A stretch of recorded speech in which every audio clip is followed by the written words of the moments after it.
Hello and a very warm welcome. तो इस demo video में आपका बहुत बहुत स्वागत है। डेमो वीडियो की मांग आप में से बहुत सारे लोगों ने की थी और उस मांग का रिस्पेक्ट है, क्योंकि ये एक छात्र के रूप में आपका अधिकार होता है कि जिस कोर्स को आप ज्वाइन करना चाहते हैं, ना सिर्फ आप उस कोर्स के शिक्षक की बातें सुने जो कि मैंने आपसे बात की थी कोर्स को स्टार्ट करने के पहले, बल्कि उस कोर्स के कुछ डेमो लेक्चर्स अगर उपलब्ध हों तो वो भी जरूर देखें। मैं खुद चाहता हूं कि मेरे जितने स्टूडेंट हैं वो एक इन्फॉर्म डिसीजन लें, और उसी इन्फॉर्म डिसीजन की कड़ी में एक छोटा सा डेमो वीडियो बना रहा हूं। डेमो वीडियो बनाने में लेट हो गई, माफी चाहूंगा। और लेट इसलिए हुई क्योंकि कल प्रीलिम का रिजल्ट आया और उसके बाद थोड़ी व्यस्तता बढ़ गई। तो आप समझ सकते हैं कि डेमो वीडियो बनाने में लेट हुआ होगा। तो सबसे पहली बात, इसके पहले कि मैं टॉपिक पर आऊं, सबसे पहली बात तो ये कि हमारी जो क्लासेस होंगी इस कोर्स के अंदर वो इसी फॉर्मेट में चलेंगी। डिजिटल स्मार्ट बोर्ड के सामने खड़े होकर के और चल करके क्लास लेना संभव नहीं होगा, और उसका सबसे बड़ा कारण है कि हमारी क्लासेस शाम में होंगी। और शाम में जरूरी नहीं है कि ये 2 ही घंटे की क्लास हो, टॉपिक पर निर्भर करेगा। कई बार ये 2.5 घंटे की क्लास होगी, कई बार इवन 3 घंटे की क्लास होगी। अब क्या होगा कि रात में 10 साढ़े 10 बजे तक संस्थान को खुला रखना, इतने सारे जो नॉन टीचिंग स्टाफ हैं उनको एंगेज करके रखना हमेशा संभव नहीं होगा। साथ ही साथ मोहित सर दिल्ली के बाहर भी क्लास लेते हैं। ये भी मुमकिन है क्योंकि ये छोटा कोर्स तो है नहीं, अभी से लेकर के 14 मंथ का कोर्स है, तो ये भी मुमकिन है कि इस पूरे दौरान मैं भी लगातार दिल्ली में ना बना रहूं। तो ऐसे में क्या विकल्प होगा? तो ऐसे में एक ही विकल्प है कि हम लोग हमारे कंप्यूटर से क्लासेस को संचालित करें। और एक चीज जो मैं आपको पूरा भरोसा दिलाना चाहता हूं कि कंप्यूटर से भी इस कोर्स के संचालन के बावजूद ना तो क्वालिटी में ना हमारे पढ़ाने के तरीके में एक जरा का फर्क पड़ेगा। बस एक विजुअल एडजस्टमेंट की बात है। लेकिन एक अच्छी बात क्या होगी, क्योंकि करंट अफेयर में कई बार बहुत सारे तथ्य होते हैं, तो बहुत सारे तथ्यों को एक जगह हम पहले नोट्स के रूप में, न कि प्रेजेंटेशन के रूप में, बल्कि नोट्स के रूप में बहुत सारे तथ्यों को एक साथ ले आएंगे और वहीं पर लिखने की हमारी जगह होगी। और नोट्स 2 कॉलम में रहेंगे, इंग्लिश में रहेगा, हिंदी में रहेगा, और साथ ही में एक कॉलम ऐसा रहेगा जहां पर हम आपको पढ़ाते पढ़ाते लिखते भी रहेंगे, और नोट्स में ही उन चीज़ों को कट भी कर देंगे जिनकी बहुत ज़्यादा प्रासंगिकता नहीं है। बस सिर्फ आपके संदर्भ के लिए, सिर्फ आपके रेफरेंस के लिए दिया है, क्योंकि कल को कभी आंकड़ों की ज़रूरत पड़ेगी तो आंकड़ों के लिए कहाँ आप ढूंढने जाएंगे। तो इसलिए इसको पूरी तरह से होलिस्टिक बनाने के लिए हम इस तरह का फॉर्मेट फॉलो करेंगे कि कई बार कुछ ऐसे आंकड़े भी देंगे जिसको कि याद रखने की ज़रूरत नहीं होगी, लेकिन इतना ज़रूर रहेगा कि वो जो डेटा होंगे वो आपके लिए आगे रेफरेंस का काम करेंगे। तो उस तरह से रहेगा। तो अब हम लोग शुरू कर लेते हैं। और चूंकि ये वीडियो आप लोगों के रिक्वेस्ट पे बनाई जा रही है, तो इसलिए मैंने आज ही के पेपर और हिंदू न्यूज़पेपर के फर्स्ट पेज के मेन न्यूज से इसको बनाया है। ठीक है, तो इसको अब थोड़ा सा बड़ा कर लिया जाए। तो आज का जो हिंदू न्यूज़पेपर का मेन न्यूज था वो ये था कि इंडिया और अमेरिका एक दूसरे के साथ एक छोटे व्यापार समझौते, एक मिनी ट्रेड डील की तरफ काम कर रहे हैं। अभी भी कुछ गतिरोध बना हुआ है, ऐसा नहीं है कि अब यहाँ पर सहमति बन गई है, अभी भी गतिरोध बना हुआ है। तो अब ये जो टॉपिक है ना, 99% कंपाइलेशन इसको इग्नोर कर देंगे। ठीक है, ये जो टॉपिक है 99% कंपाइलेशन इसको इग्नोर कर देंगे। और उनके इग्नोर करने का रीजन ये होगा कि उनके सोच में ये अभी एक डेवलपिंग स्टोरी है। चूंकि ये डेवलपिंग स्टोरी है तो इसलिए इसको अभी करना उचित नहीं होगा। और मैंने जानबूझ करके ये टॉपिक लिया है ताकि मैं थोड़ा डायमेंशन दिखा सकूं। मेरे लिए आसान होता अगर मैं साइंस टेक की टॉपिक लेता या मैं एनवायरनमेंट की टॉपिक लेता। जानबूझ करके मैंने एक इंटरनेशनल रिलेशन का छोटा सा टॉपिक लिया है। ये इंटरनेशनल रिलेशन और इंडियन इकोनॉमी दोनों के कस्प में है, मतलब कि दोनों के ओवरलैप जोन में है। तो जानबूझ करके मैंने टॉपिक ऐसा लिया है कि मैं आपको थोड़ा दिखा सकूं कि कभी ये टॉपिक मैं पढ़ाऊं तो मेरा अप्रोच क्या होने वाला है। और एक चीज को लेकर के जो मेरी, मोहित सर और जो दूसरे स्पेशलिस्ट टीचर हैं हमारे बीच, ये लगातार बात चलती रहती है कि हम ये कोर्स बिगिनर के लिए बना रहे हैं, हम ये कोर्स उन लोगों के लिए नहीं बना रहे हैं जो लोग ऑलरेडी 2 साल से यूपीएससी की तैयारी कर रहे हैं। क्योंकि ऑलरेडी यूपीएससी की 2 साल से तैयारी करने वाले बहुत सारे स्टूडेंट के लिए daily current affair compilation publish होते हैं, मंथली मैगजीन पब्लिश होते हैं, बहुत सारे कोचिंग इंस्टीट्यूट रोज का कुछ ना कुछ वीडियो बना करके पेश करते हैं। और सबका अप्रोच थोड़ा सा इस तरह से होता है कि आपको तो इतना पता होगा और इसके बाद हम आपको बता रहे हैं। लेकिन मेरा क्या मानना है कि क्यों पता हो? अगर आप बिगिनर हैं, अगर आप किसी ऐसे सब्जेक्ट में ग्रेजुएशन करके आए हैं, मान लीजिए कि आप हिस्ट्री में ग्रेजुएशन करके आए हैं, तो आपको क्यों पता हो कि उसमें क्या है?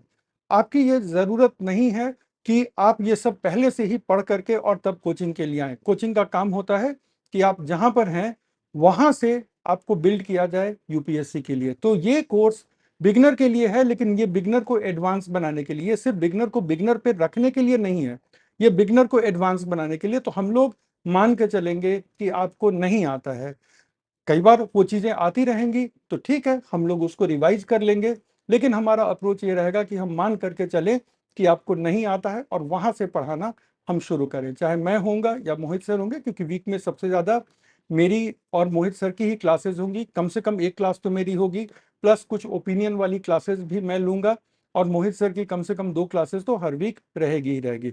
तो टॉपिक पर आ जाते हैं। चूँकि ये डेमो वीडियो है तो थोड़ी मन की बात भी हो रही है, और आप में से जितने लोग मेरे साथ पहले ऑनलाइन या ऑफलाइन क्लास कर चुके हैं, तो आपको पता है कि मैं थोड़ी अपनी मन की भी बात कर ही लेता हूं आप लोगों से। तो अब क्या है कि सबसे पहले हम आते हैं, इसको थोड़ा सा डिकोड करते हैं कि ये जरूरी क्यों है, वाई इट इज रेलिवेंट। और आप लोग गौर से देखिएगा कि इस पूरे मटेरियल में एक तरफ इंग्लिश है, एक कॉलम में, दूसरे कॉलम में हिंदी है, और आप ये वाली जगह देख रहे हैं, ये मेरे लिखने की जगह है। तो ये हम हमेशा ही बना के रखेंगे। और हमने सोचा कि क्या प्रेजेंटेशन बनाएं और क्या प्रेजेंटेशन के बाद अलग से नोट्स दें। क्योंकि देखो, प्रेजेंटेशन बनाना, प्रेजेंटेशन के बाद अलग से नोट देना, तो आपके लिए भी तो दोहराव होगा। तो क्यों ना हम नोट्स को इस तरह से ऑर्गेनाइज करें कि चाहे आप इंग्लिश के हैं या हिंदी के हैं, आप इस नोट्स को एक ही जगह पढ़ लें। अब आप में से बहुत लोग होंगे जो कहेंगे कि सर इंग्लिश का नोट्स अलग दे दीजिए, हिंदी का नोट्स अलग दे दीजिए। तो फिर मैं पढ़ाऊंगा किसको? अगर मैं हिंदी के ही नोट से पढ़ाऊंगा तो इंग्लिश वाले बच्चे कहेंगे कि सर हम नहीं समझ रहे हैं, बहुत सारे हिंदी वर्ड हैं, कम से कम रेफरेंस में इंग्लिश तो होना चाहिए था। अगर हम इंग्लिश वाला लेकर के चलेंगे, आप में से बहुत लोग कहेंगे, तो क्यों ना हम ऐसा करके चलें। अब आपकी यहाँ पर दिक्कत क्या आएगी, मैं समझ रहा हूँ। आपके अंदर जो पहली चाहत होती है कि हम इसको ऐसा करेंगे ना कि इसका प्रिंट आउट लेंगे और प्रिंट आउट लेके पढ़ेंगे।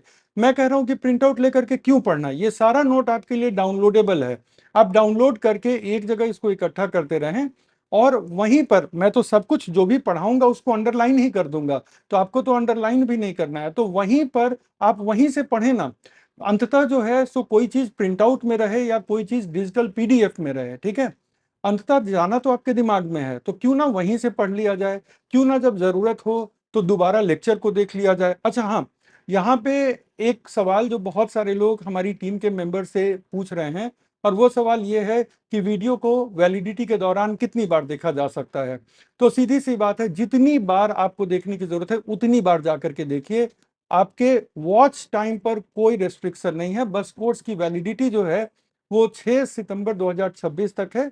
तो कोर्स की वैलिडिटी उस तक तारीख तक है, उसके अलावा जितनी बार देखना है देखिएगा। अच्छा, सिंगल डिवाइस का रेस्ट्रिक्शन है, इन अदर वर्ड्स कि एक जिस डिवाइस पर आप पहली बार एक्सेस करेंगे उसी डिवाइस पर ये कोर्स आपका चलेगा। तो बस ये ध्यान में रखिएगा। और देखने पर कहीं कोई पाबंदी नहीं, भाई पढ़ ही तो रहे हैं ना, कोई मनोरंजन तो हो नहीं रहा है।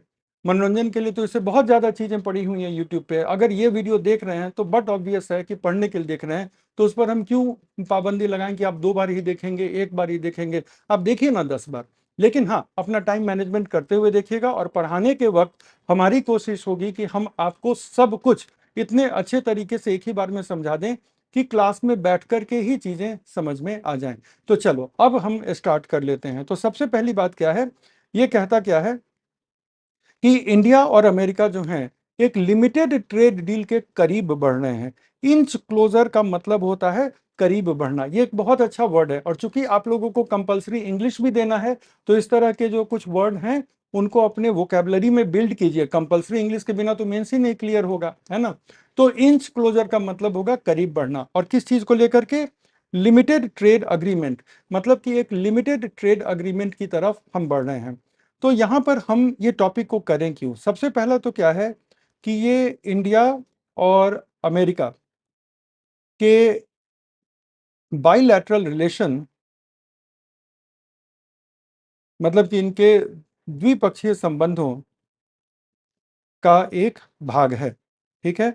तो कभी भी जब आप समग्रता से इंडिया और अमेरिका के बाइलैटरल रिलेशन की बात करेंगे तो ये बात हमेशा ही एक एग्जाम्पल के तौर पे रहेगा, और इस चीज़ से डिनाई नहीं कर सकते हैं। अभी आगे इसी चैप्टर में देखेंगे कि अमेरिका इंडिया का सबसे बड़ा ट्रेड पार्टनर है और पिछले 4 साल से है, ये भी देखेंगे। और इस तरह की चीज़ें पीटी में इम्पॉर्टेंट हो जाती हैं।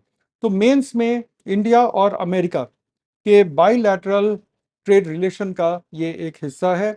दूसरा, मेंस के इंडियन इकोनॉमी में भारत के अंतर्राष्ट्रीय व्यापार, इंडिया के इंटरनेशनल ट्रेड, ठीक है। तो भारत के अंतर्राष्ट्रीय व्यापार के रुझानों पर भी आपसे प्रश्न पूछा जा सकता है, और वहां पर ये जो ट्रेंड है जो अभी हम लोग इस क्लास में डिस्कस करेंगे उसका भी एक हिस्सा बन सकता है। और तीसरा, अगर मेंस में क्वेश्चन टैरिफ पर आ जाए, ठीक है, ठीक है, तो हम ट्रेड टैरिफ लिख देते हैं, ठीक है ना। तो हम ट्रेड टैरिफ पर आ जाए तो मेंस में भी काम आ जाएगा। और अब जब हम पढ़ना शुरू करेंगे तो आप देखिएगा कि बहुत सारी चीजें प्रीलिम के लिए यहाँ से निकल करके आती हैं। चलिए चालू करते हैं। तो सबसे पहली बात क्या है कि इंडिया क्या चाह रहा है। अच्छा, हम सिर्फ हेडलाइन कॉपी करके लाएंगे, हेडलाइन के अलावा हमारा वो आलसी अप्रोच नहीं होगा कि हेडलाइन के अलावा भी जो है हम बहुत सारी चीज़ों को पेपर ही पूरा यहाँ चिपका दिए और वहीं पर अंडरलाइन कर रहे हैं। तो वो आलसी अप्रोच इस कोर्स में कभी नहीं होने जा रहा है, ठीक है। इंट्रो वीडियो है तो बता दे रहे हैं, लेकिन हेडलाइन रहेगा ताकि आपको पता हो कि हाँ, ये वाला हेडलाइन तो आया था पेपर में, ठीक है। तो सबसे पहली बात तो यहीं से है कि इंडिया और अमेरिका जो हैं एक दूसरे से द्विपक्षीय व्यापार रिश्तों को डिस्कस कर रहे हैं। डिस्कस करने की क्यों जरूरत पड़ी? क्योंकि अप्रैल के महीने में, ठीक है, अप्रैल 2025 में अमेरिका ने ये कहा कि व्यापार पर लगने वाले जो टैरिफ हैं, मतलब कि किसी दूसरे देश से हमारे यहाँ जो कुछ इंपोर्ट हो रहा है तो उस पर जो है हम टैरिफ लगाएंगे। मोटे तौर पर जो इंपोर्ट की कस्टम ड्यूटी लगाएंगे वो हम बढ़ाने जा रहे हैं। बढ़ाने का पर्पस क्या है? बढ़ाने का पर्पस बस इतना है कि आयातों को थोड़ा सा डिस्करेज करना, आयातों पर थोड़ी आयातों में थोड़ी कमी लाना। आयातों में कमी लाने का उनका पर्पस क्या है? तो अमेरिका के राष्ट्रपति ट्रंप साहब का ये मानना है कि जब अमेरिका की निर्भरता आयातित प्रोडक्ट पर कम होगी तो अमेरिका के आंतरिक उद्योगों, अमेरिका के इंटरनल इंडस्ट्रीज को ग्रो करने का मौका मिलेगा। और इस वजह से अमेरिका एक बार फिर से मैन्युफैक्चरिंग की दुनिया में एक बहुत बड़ा कंट्री बनने के रास्ते पर निकल पड़ेगा। कम से कम उनकी ऐसी सोच है। इस सोच से आप और हम तारुफ रख सकते हैं, अग्री कर सकते हैं या नहीं कर सकते, लेकिन उनकी ऐसी सोच है। फिर उन्होंने ये भी पाया, जिसमें सच्चाई भी है, कि दुनिया में बहुत सारे देश हैं जो अमेरिका में बहुत कम ड्यूटी पर एक्सपोर्ट करते हैं। मतलब कि जब उन देशों से अमेरिका में कोई माल जाता है तो अमेरिका उस पर बहुत कम ड्यूटी लेता है, लेकिन जब वही देश अमेरिका के किसी चीज को आयात करता है तो वो अमेरिकी चीजों पर बहुत ज्यादा ड्यूटी लगाता है। तो ये जो एक असंतुलन है कि उनको अमेरिका कम ड्यूटी लगा करके और अपने यहाँ निर्यात करने की सुविधा देता है, लेकिन अमेरिका जब उनके देशों में निर्यात करता है तो अमेरिकी उत्पादों को ज्यादा आयात शुल्क का सामना करना पड़ता है उस देश में। तो इस असंतुलन को भी अमेरिका दूर करना चाहता था। तो डोनाल्ड ट्रंप साहब ने ये कहा अप्रैल में कि हम जो है सो अक्रॉस द वर्ल्ड हमारे अलग अलग ट्रेडिंग पार्टनर के साथ हम अपने टैरिफ के रिश्तों को रिवाइज करने जा रहे हैं। अब उस क्रम में उन्होंने ये बोला कि इस्पात और एल्युमिनियम में जो हमारा टैरिफ अभी 25% है उसको हम 50% करने जा रहे हैं, और भी बहुत सारी चीजें उन्होंने कही। फिर क्या हुआ कि दुनिया के कुछ देशों ने उसको लेकर के जो है जवाबी कार्रवाई की। मिसाल के तौर पर कुछ यूरोपीय देशों ने जवाबी कार्रवाई की धमकी दी, कनाडा तो काफी आगे चला गया, मेक्सिको भी थोड़ा सा आगे बढ़ करके आया। तो उसके बाद जब परिस्थितियां थोड़ी जटिल होने लगी तो अमेरिका ने ये कहा कि हम इसको 90 दिनों के लिए इस पर रोक लगा रहे हैं। अब 90 दिनों के लिए रोक लगाने का मतलब था कि 9 जुलाई 2025 तक की रोक लगी थी, क्योंकि 10 अप्रैल को ये घोषणा हुई थी। तो अप्रैल में अमेरिका ने टैरिफ को इंक्रीज करने की बात की, लेकिन बाद में क्या किया कि 90 डेज की रोक लगा दी। तो 90 डेज की रोक जो थी वो खत्म हो रही है 9 जुलाई को, 9 जुलाई 2025 को। अब इसके बाद क्या होगा कि अगर वापस से वही टैरिफ जो अमेरिका ने प्रपोज किया था, वापस से अगर वही टैरिफ आ गया, तो आप समझिए कि उन देशों को कितनी दिक्कत होगी। तो जाहिर है कि जितने देश अमेरिका के साथ अपने व्यापार संबंधों को लेकर के गंभीर हैं, और अमेरिका इतना बड़ा बाजार है कि हर देश अमेरिका के साथ अपने व्यापार संबंधों को लेकर के गंभीर है। आज ही डोनाल्ड ट्रंप ने यह भी घोषणा की सोशल मीडिया पर पोस्ट करके कि चीन के साथ भी उनका व्यापार समझौता हो गया है। भारत के साथ अमेरिकी एक डेलीगेशन आया हुआ है जो डिस्कस कर रहा है, और डिस्कस में बहुत सारे मुद्दों पर गतिरोध बना हुआ है। अब गतिरोध के कारण क्या हुआ कि ये अग्री हुआ कि चलो 9 जुलाई तक हम लोग एक मिनी डील कर लेते हैं, एक छोटा डील कर लेते हैं, ठीक है। और उसके बाद खुद ही ये कह रहा है कि नवंबर तक फाइनल डील होगा, ठीक है, नवंबर तक फाइनल डील होगा। तो अब अगर हम भारत के साथ बात करें, भारत मतलब कि इंडिया के साथ हम बात करें, तो हमारी जो है वार्ता जारी है, जिस पर कोई सवाल नहीं पूछेगा। लेकिन क्या है कि अभी हम कोशिश कर रहे हैं कि मिनी डील किया जाए।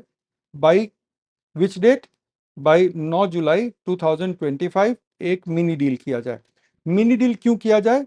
क्योंकि कई मुद्दों पर गतिरोध है, ठीक है। तो कई मुद्दों पर गतिरोध के कारण अभी जो है मिनी डील किया जा रहा है। और फाइनल डील कब होगी? तो फाइनल डील होगी, एक्सपेक्टेड है कि नवंबर 2025 तक हमारा फाइनल डील भी अमेरिका के साथ ट्रेड डील हो जाएगा। तो इतना हमारा जानना जरूरी है। और साथ ही साथ जो है इंडिया ने ये भी बोला है, ठीक है ना, इंडिया ने ये भी बोला है कि आयरन एंड स्टील और एल्यूमिनियम, ठीक है ना, आयरन और स्टील और एल्यूमिनियम पे जो 50% टैरिफ प्रपोज्ड है ना, इसको इंडिया कह रहा है कि कम किया जाए। इंडिया का कहना है, भारत की मांग है कि इसे कम किया जाए, ठीक है। और ये जितना कुछ लिख रहे हैं एज इट इज आपके साथ शेयर हो जाएगा। तो अब यहां पर देखो प्रीलिम के लिए क्या निकल करके आता है। अगर भारत की चिंताएं आयरन एंड स्टील के लिए बना हुआ है, तो प्रीलिम के लिए क्या निकल करके आया कि अमेरिका के लिए ये इंपॉर्टेंट एक्सपोर्टेड आइटम है। अमेरिका को हम आयरन एंड स्टील और एल्यूमिनियम एक्सपोर्ट कर रहे हैं। ये क्वेश्चन जब आएगा प्रीलिम में, तो ये आपको लगेगा कि ये ज्योग्राफी का प्रश्न है। लेकिन क्या ये ज्योग्राफी का प्रश्न होगा? आंसर है कि नहीं, ये ज्योग्राफी का प्रश्न नहीं होगा। ये इसकी तारें जुड़ी हुई हैं करंट से, कि जब हम ट्रेड डील की बात कर रहे थे, तब हम जो है शुरुआती मिनी ट्रेड डील में हमारी मांग ये थी कि भाई आयरन एंड स्टील और एल्यूमिनियम पर वापस से चलिए पुराने वाले 25% पर, 50% में क्या रखा हुआ है, ठीक है। तो वहां से एक प्रीलिम का बात की बात निकल कर आती है। मेंस के लिए इसका रेलेवेंस हम समझ चुके हैं, प्रीलिम के लिए अभी इसमें से बहुत सारी बातें निकलेंगी जो हमें नहीं पता चलता ना कि क्वेश्चन कहां से आ रहे हैं। अब ज्योग्राफी का क्वेश्चन यहां से आ गया। अब आगे देखते जाते हैं। हमें यह भी देखना चाहिए कि अमेरिका के साथ हमारे ट्रेड का रुझान क्या रहा है, और हमें यह भी देखना चाहिए कि अमेरिका के साथ हम ट्रेड सरप्लस में हैं या ट्रेड डेफिसिट में हैं। अमेरिका का रैंक क्या है, और अमेरिका को क्या क्या मेजर चीज हम एक्सपोर्ट करते हैं, और अमेरिका से हम क्या क्या मेजर चीज इंपोर्ट करते हैं। एक दिमाग में जब ये पिक्चर बनेगा, चूंकि इंडिया और अमेरिका का जो ट्रेड डील है वो इतना इंपॉर्टेंट है, तो दिमाग में जब ये पिक्चर हमारी इन सारी चीजों पर बन जाएंगी, तो आप समझ जाइए कि फिर आप क्लियर हैं। तो चलिए अब हम यहां से देखना शुरू करते हैं। तो सबसे पहली बात तो क्या है कि अमेरिका इंडिया का टॉप ट्रेडिंग पार्टनर है, शीर्ष व्यापार भागीदार है। कब से? लगातार चौथे वर्ष, for fourth consecutive years. It means कि 2021 22, फिर 2022 23, फिर 23 24, और फिर 24 25। 25 का वित्तीय वर्ष कब समाप्त हुआ? 31 मार्च 25 को। और इन लगातार 4 वर्षों में अमेरिका जो है इंडिया का सबसे बड़ा व्यापार भागीदार रहा है। तो आप में से जिन लोगों को नहीं पता था, ठीक है, आप में से जिन लोगों को नहीं पता था, तो पहली बात तो यह है कि इंडिया का लार्जेस्ट ट्रेडिंग पार्टनर चाइना नहीं है, इंडिया का लार्जेस्ट ट्रेडिंग पार्टनर अमेरिका है। और आज से नहीं है। अब क्वेश्चन प्रीलिम में कैसे घुमा के पूछेगा, प्रीलिम में घुमा करके पूछेगा कि इस वर्ष अमेरिका भारत का सबसे बड़ा व्यापार भागीदार बना। नहीं, इस वर्ष नहीं बना, 4 साल से अमेरिका ही है। अमेरिका के पहले कौन था? चाइना था। आज चाइना का रैंक क्या है? नंबर 2 पे है। ठीक है, तो ये सारी चीजें जो है ना, डेटा पर क्वेश्चन नहीं पूछेगा प्रीलिम में। प्रीलिम में आपको इतना भी यूपीएससी नहीं सताएगा कि आपसे डेटा पर सवाल पूछ ले, लेकिन पूछेगा कहाँ? पूछेगा इन चीजों पर। तो ठीक है, उसके बाद ये डेटा की जरूरत नहीं है, लेकिन फिर भी इसको अंडरलाइन कर दे रहे हैं कि पिछले वित्तीय वर्ष में 131 बिलियन डॉलर का अंतर्राष्ट्रीय व्यापार रहा। और यहां पर यह समझना जरूरी है कि इंडिया और अमेरिका के बीच में आयात और निर्यात दोनों बढ़ रहे हैं। क्या? निर्यात भी ऊपर जा रहा है, एक्सपोर्ट का भी परफॉर्मेंस ऊपर जा रहा है, और आयात का भी परफॉर्मेंस ऊपर जा रहा है। लेकिन अमेरिका के साथ सबसे सुंदर बात भारत के व्यापार संबंधों में यह है कि भारत के पास ट्रेड सरप्लस है, व्यापार अधिशेष है। इसका मतलब है कि इंडिया अमेरिका को ज्यादा एक्सपोर्ट करता है और अमेरिका से कम इंपोर्ट करता है। कुछ ऐसी ही बातें ट्रम्प साहब को अच्छी नहीं लगती, ठीक है। लेकिन इंडिया का इसके सबसे बड़े व्यापार भागीदार के साथ ट्रेड सरप्लस है। चाइना के साथ ये स्थिति नहीं है। चाइना के साथ एकदम उलट स्थिति है। चाइना के साथ हम व्यापार घाटे में हैं। चाइना का भारत के प्रति निर्यात बढ़ा है, लेकिन भारत का निर्यात चाइना में कम हुआ है। ये भी ट्रेंड बिठा के रखिएगा कि इंडिया का जो दूसरा सबसे बड़ा व्यापार भागीदार है उसके साथ हमारा जो है व्यापार असंतुलित है, अनफेवरेबल है, क्योंकि हम चाइना को निर्यात कम कर रहे हैं, आयात ज्यादा कर रहे हैं, और उल्टा हमारा निर्यात कम हुआ है, आयात हमारा बढ़ा है। तो हमारा ट्रेड डेफिसिट चाइना के साथ बढ़ रहा है। और उसके बाद हमारा तीसरा सबसे बड़ा व्यापार भागीदार कौन है? तो यूनाइटेड अरब अमीरात है, मतलब दुबई वाला एरिया है, ठीक है। तो डेटा 131.84 बिलियन की जरूरत नहीं है, ठीक है, लेकिन इतना तो जरूर है कि ये बढ़ा है, 11% बढ़ा है। तो ये जरूरी नहीं है कि 11% बढ़ा है, ये है कि ये बढ़ा है। तो इस तरह से नोट्स पर ना हाईलाइट वगैरह करते हुए चलेंगे कि ये 11% बढ़ा है, ठीक है। और फिर ये संख्या वंख्या याद नहीं रखनी है। अच्छा देखिए, आयात भी बढ़ा है, आयात भी बढ़ा है, लेकिन अगर आप देखें तो अमेरिका के साथ जो है भारत का ट्रेड सरप्लस है। ये बहुत सुंदर बात है। So we have got a trade surplus. So trade surplus जो है, और ट्रेड सरप्लस भी बढ़ा है। तो अगर आप देखें तो व्यापार अधिशेष 2023-24 में 35 बिलियन डॉलर से बढ़ के 41 बिलियन डॉलर हो गया। अब आप समझ पा रहे हैं कि क्यों इंडिया अमेरिका के साथ अपने व्यापार संबंधों को प्रगाढ़ करने के लिए चिंतित है। और इसीलिए ये डेलीगेशन कई दिनों से आया हुआ है और बहुत सारे मुद्दों पर बातचीत हो रही है, राइट। सारी चीजें इंग्लिश में यहाँ पर दिया हुआ है। तो इंडिया का ट्रेड सरप्लस चल रहा है, तो हमारा जो सबसे बड़ा ट्रेडिंग पार्टनर है अमेरिका, उसके साथ हमारा ट्रेड सरप्लस चल रहा है। लेकिन अब यहाँ पर आते हैं इंटरेस्टिंग चीजों में। ठीक है, मान लिया कि स्टील और एल्यूमिनियम इंपॉर्टेंट है, और क्या क्या भेज रहे हैं? तो मेडिसिन भेज रहे हैं अमेरिका को, ठीक है, मेडिसिन एंड बायोलॉजिकल्स भेज रहे हैं। 8.1 बिलियन का तो यही भेज रहे हैं, नंबर 1 पे यही है। यही वाला जो डेटा है ना, आपसे नंबर नहीं पूछेगा, रैंक पूछ लेगा कि हम अमेरिका को सबसे ज्यादा मेडिसिन भेज रहे हैं। और अगर नहीं पढ़ा है तो प्रीलिम में ये जवाब आपको, ये स्टेटमेंट आपको गलत लगेगा, ठीक है। उसके बाद हम टेलीकॉम इंस्ट्रूमेंट भेज रहे हैं।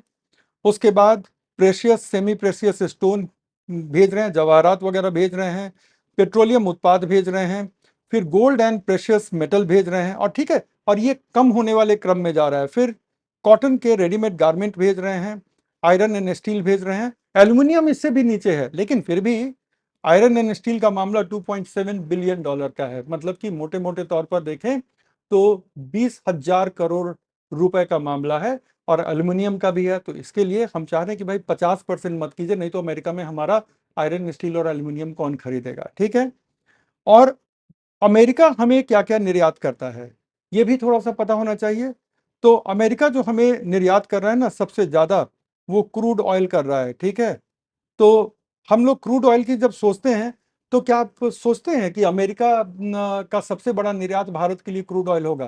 क्रूड ऑयल सोचते ही हमारे सपनों में जो है सो वेस्ट एशिया के कंट्री आने लगते हैं, ठीक है ना? या फिर हाल फिलहाल में हमने रसिया से खरीदा है तो वो हमारे दिमाग में आते हैं।